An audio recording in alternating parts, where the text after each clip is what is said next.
What's up, y'all? It's me, World Famous Gamer. If you like this video, like, comment, subscribe, and feel free to donate like $1 if you can to my GoFundMe account. It'll help me a lot, or my PayPal account. I'll put the link in the description. I'm going to be talking about Forrest Fenn's poem, and I like to use this grid because it makes a lot of sense using the grid theory. That's what I call it, grid theory, GT. I was watching a Gypsy's Kiss video, and I asked him about the four corners spelling out idea. I asked Toby, and he said he wasn't too sure about that, so I decided I was going to make a video about it. I'm gonna zoom in for a little bit, that way you get up close. I already memorized this poem by now. I love this poem, it's so awesome the way Forrest did it. Let's see. You look at the four corners here. I'm gonna highlight them. It spells out idea. Actually, hold on, that's a bit too big. Okay, you got I, D, and then you go all the way to the top, and it's E, A. Now, what's crazy is that's the four corners, and it's interesting because Forrest says you have to think the right thoughts. There's I, D, E, A, and he said you have to think the right thoughts. So hold on, let me get my poem right quick. I wrote it down so I can analyze it. And what I noticed also is how the word I, it's a letter in a word, which is crazy. It's two things at once. And it's talking about Forrest right there. And when you look at the four corners, he said the 9 clues are contiguous, but they're in, what do you call that? Consecutive order. So, I'm thinking, let me see if I can, okay. Consecutive order to me is like 1, 2, 3, 4, 5, 6, 7, 8, 9. Now there are 9 sentences, and I think this top one could be the 9th. Beginning where warm waters halt. He says that that's the first clue. And people don't look at that long enough, and I think, I can't exactly go into details, but I found an idea that really makes a lot of sense as to why he says they don't focus enough on that line. But I'll do that, and I'll explain what I'm talking about later in another video maybe. My main focus here is the fact that idea is the four corners. He said it's in consecutive order, so it's 1, 2, 3, 4, 5, 6, 7, 8, 9. You're not going to have like clue 1, then 7, then 2, 4. I don't think you're going to do that. And just because it's 9 clues doesn't mean they're all numbered that way. He said consecutive, that means the first clue, it could be like, you know, begin it where warm waters halt. He said that's the first clue, but the second clue could be somewhere else in the poem. And there's 9 sentences, so I think begin it is the first one. And you could go straight down to 2, 3, 4, 5, 6, 7, 8. Come all the way around to the top, and that's the 9th clue. First stanza, 9th clue.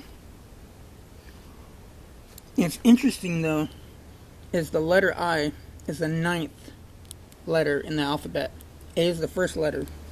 I is the 9th. And I happens to be talking about Forrest. So when he did design this poem, I think these four corners are on purpose. Let's see right here. I, D, E, A. You look at the poem. A and I are really close together. You look at here, they're far apart. I don't know if that has anything to do with anything, but I just noticed how it's capitalized here. It's capitalized there. And what's interesting is I is A, S, and then I is 3 letters. You look at I, then you count 1, 2, 3 letters. That's just crazy. Crazy coincidence or something, I don't know.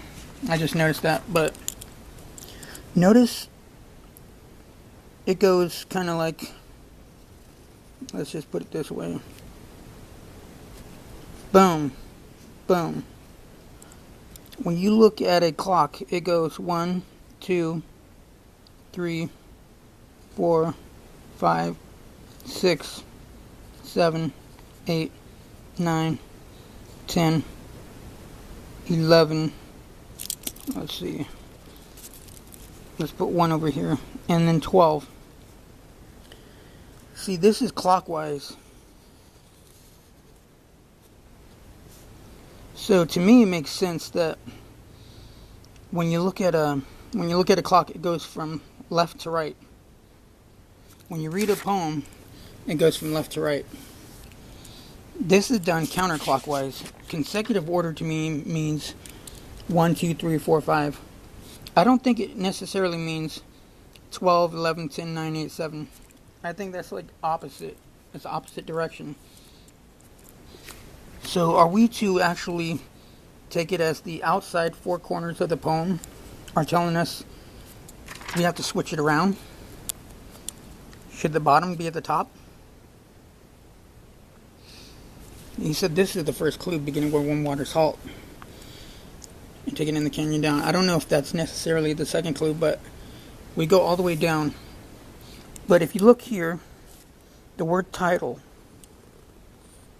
And some people say that this poem doesn't have a title. I thought the poem was called Thrill of the Chase too, because when you look at the what do you call it? When you look at the map here, it says The Thrill of the Chase. So I thought that was the title. But assuming that this doesn't have a title on purpose, it's like as if Forrest was doing that on purpose. I would think that Forrest would be the name of the title, and you would put that right here. Because notice a title goes at the very top, and 9 times out of 10 it's always at the top and in the middle. Now if you look at these 3 words, I give you, and then to the gold, there's 3 here, 3 here, and 1 placed perfectly in the middle. Now if it's in consecutive order, maybe we're supposed to turn this around. I don't know if this is the case. And I'm going to explain that on the next video as to why people are could be solving the first 2 clues and going right past the treasure chest. It's very mind-blowing. This is just a hint as to what I'm going to talk about in the next video. I give you title to the gold. He said every word is deliberate, so, and I'm sure that each of these words have at least more than one meaning, at least 2 meanings behind every word. And I'm going to probably do that in another video. But I'm going to dissect this poem. I'm not going to give out too much, but I'm going to give out enough to where it'll educate people as to how I think he designed and constructed this beautiful poem. I give you title to the gold. Titles are usually at the top. I'm wondering if this top stanza is the 9th clue. Because title goes at the top. Gold, we have treasures, and let me go back to the what do you call it? I'm gonna go back to here.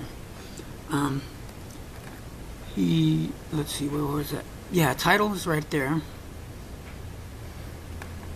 Let me actually zoom in a little bit. It's perfectly placed right in the middle. Remember this word too, because watch. Pay attention to the word "it." People are not diagramming this poem enough. Everything, and Forrest Fenn knows words. I'm sure he's very good with grammar. He spent 15 years and he said every word is deliberate. Every word is deliberate. If it's a map and he felt like an architect drawing that, then if he put the wrong word in there, it would mess it up. He said it's risky to discount any of them. How do we know it's risky? Not only because he said, but he spent 15 years. You don't take that much time, and I'm sure he didn't spend 15 years every day, obviously, but you don't spend that much time on and off, hours, I'm sure, 2-3 hours maybe, constructing a poem, feeling like an architect, drawing that poem, and every word being perfectly placed and deliberate, if it's okay to take one word out and put another word in. What do you think he did before it's finished? He took words out, put words in, until it was done perfectly. And that word "it" is in title. Zoom out. Oh, actually, you know what? Boom. Actually, let me zoom back in. In my other video, I'm going to talk about why I think this should be at the top. This first stanza is very, very, very, very important. I think it could be, because it's right above the first clue, which Forrest said is beginning word warm water salt. Now, I don't know if he's saying that first line is the first clue, or if the first sentence, well, second sentence is the first clue. It's kind of iffy on that one, but the word idea is there on the top 4 corners, and he always says, think, if you think the right thoughts. You have to think the right thoughts. The word idea has to do with thinking. I don't think the word idea is a coincidence. It's a very, very interesting way he did this poem, where it's like IDEA, idea. And I think, because when you, going back to the piece of paper, 4 corners right here, consecutive order is 1, 2, 3, 4, 5. So if the poem is done this way, it's counterclockwise. Clockwise is consecutive order. 1, 2, 3. Look at the clock.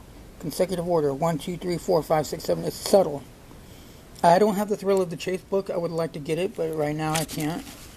And if I ever read that book, I'm pretty sure those hints would stand out, because I've memorized this poem for I've had it memorized for about a year now. I read it, and over, just committed it to memory.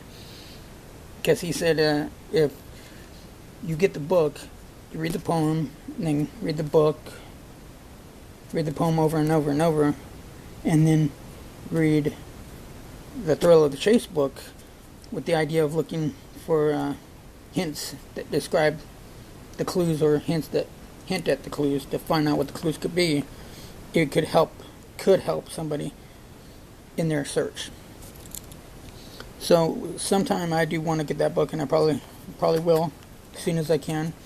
I would like to do YouTube vlogging for a living, so I'm trying to get enough people to donate $1 so I can continue this every month.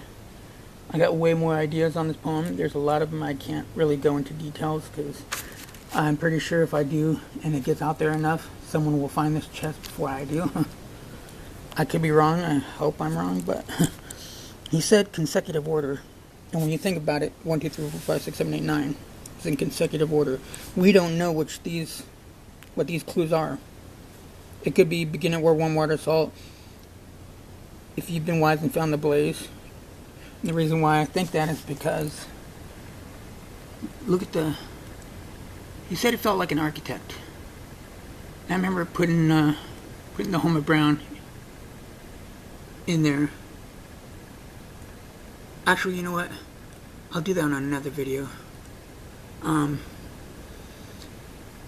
If you take a word out, it could ruin, somehow, some way, it could ruin the whole 9 clues. He said it's very risky. So that's a big hint as to how he constructed the poem. I will do that, the architecture of the poem. I'm gonna title it that, but I'm gonna do it later. Consecutive order, clockwise. This is not done clockwise. It's done counterclockwise. IDEA.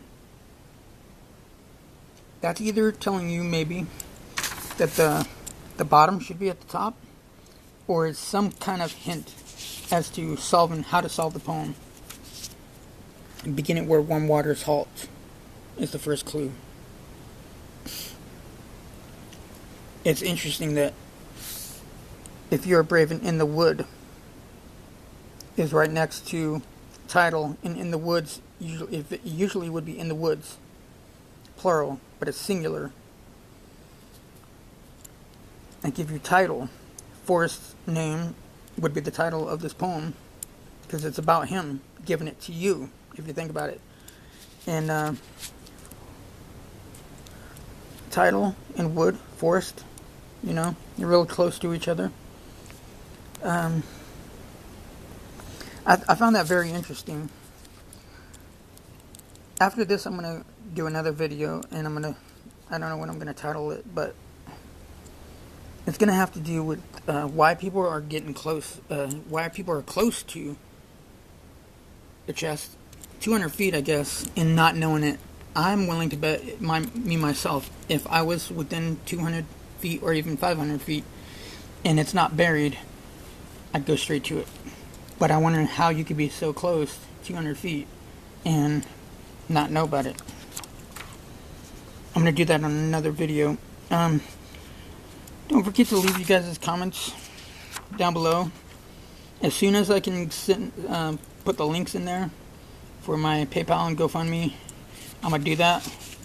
It would mean a lot if you can at least donate $1.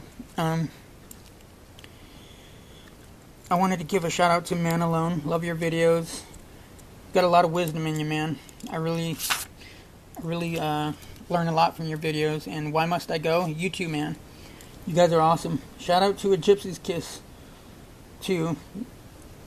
They don't have their channel going. I guess they're going to something else. I wish they would bring it back, because their channel really helped me a lot. They had a lot of good insight. And don't forget, y'all, this is about coming together. This is what Forrest wanted. Coming together and helping each other and learning from each other. This is what Forrest wanted in the first place, I believe, to bring people together. And that's why I think he's an awesome, awesome man. Shout out to Forrest Fenn, of course. Thank you for this chase, the thrill of the chase, and thank you for your service to our country. God bless y'all, and I will talk to you later in the next video. Bye-bye.